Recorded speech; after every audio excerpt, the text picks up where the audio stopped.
వైకాపా నేత మాజీ మంత్రి ధర్మాన ప్రసాదరావు నాయకత్వంలో నిర్వహించిన మూలపేట పోర్టుకు పోదాం రండి కార్యక్రమం ఓ డ్రామా అని ఎమ్మెల్సీ దువ్వాడ శ్రీనివాస్ విమర్శించారు. ఈ మేరకు సోషల్ మీడియాలో ఆయన ఓ వీడియో విడుదల చేశారు. పోర్టుకు పోదాం రండి అని పిలుపునిచ్చి 10 కిలోమీటర్ల దూరంలో టెంట్ వేసి మాట్లాడారని, పోర్టు లోపలికి ఎందుకు వెళ్లలేదని దువ్వాడ ప్రశ్నించారు.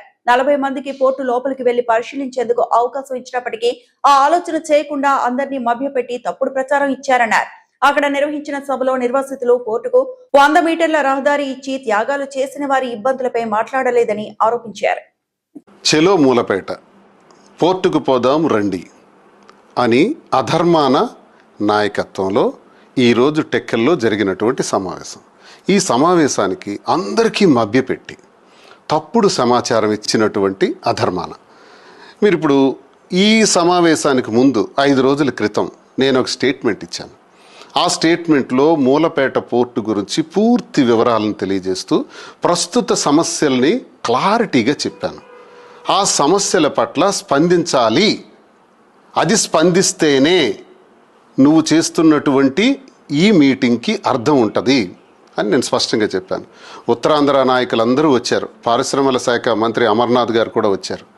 కానీ ఇంతమంది నేతృత్వంలో వాళ్ళకి ఎవరికీ మాట్లాడనివ్వకుండా ఈయనే మాట్లాడిస్తూ పోర్టుకు పోదామని చెప్పి పోర్టుకు పోయినారా? పోలేదే. పోర్టుకు 10 కిలోమీటర్ల దూరంలో ఒక టెంట్ వేసి మరి ఎందుకు పోర్టుకు పోలేదు? నిజంగా పోర్టుకు పోవాలంటే వేలాది మంది ప్రజలు అవసరమా? ఉత్తరాంధ్ర మొత్తం తరలించడం అవసరమా?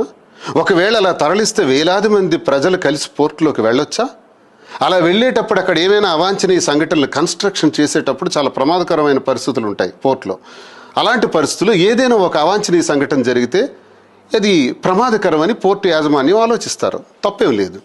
కానీ ప్రజలందరికీ తెలియని విషయం ఏంటంటే 40 మందికి అవకాశం ఇచ్చారు ఈరోజు పోర్టులోకి. 40 మంది అంటే ధర్మాన ప్రసాద్తో కలుపుకొని 40 మంది నాయకులు ఉత్తరాంధ్ర నుంచి వచ్చినటువంటి అందరూ కూడా హాయిగా వెళ్ళొచ్చు, పోర్టు నిర్మాణం పనులు చూడొచ్చు, బయటకు రావచ్చు, స్టేట్మెంట్ ఇప్పుడు మీటింగ్ పెట్టిన స్థలంలో మీటింగ్ పెట్టుకోవచ్చు, మాట్లాడవచ్చు. ఎవరు కాదన్నారు? ఈ పని చేయలేదే. మరి మీరు ఇది చాలా డ్రామా. మీరు పోర్టుకి మీటింగ్ పెట్టి ఏం మాట్లాడారు మిస్టర్ ధర్మాన ప్రసాద్? పోర్టు పని ఎప్పుడు పూర్తి చేస్తారు? వాళ్ళు ఎప్పుడో ఒకప్పుడు పూర్తి చేస్తారండి. మూలపేట పోర్టులో విష్ణు చక్రం మూలపేట 2 గ్రామాల ప్రజలకు శిరస్సు వంచి పాదాభివందనం చేశాం మేము గతంలో, ఇప్పుడు కూడా చేస్తున్నాం. పాపం వాళ్ళు నిరాశ్రయులైపోయినారు, వాళ్ళకి ఇళ్ళు లేవు, వాళ్ళకి ప్రభుత్వం ఇచ్చినటువంటి నిధులతో పూర్తిగా ఇళ్ళు కట్టుకోలేని పరిస్థితులు ఉన్నారు. నేను విశ్వసముద్ర యాజమాన్యంతో మాట్లాడి కొంత ఆర్థిక సహాయం వాళ్ళతో కూడా చేయించి ఆ ఇళ్ల నిర్మాణం పనులు పూర్తి చేయాలనుకున్నాను. ప్రభుత్వం పోయింది.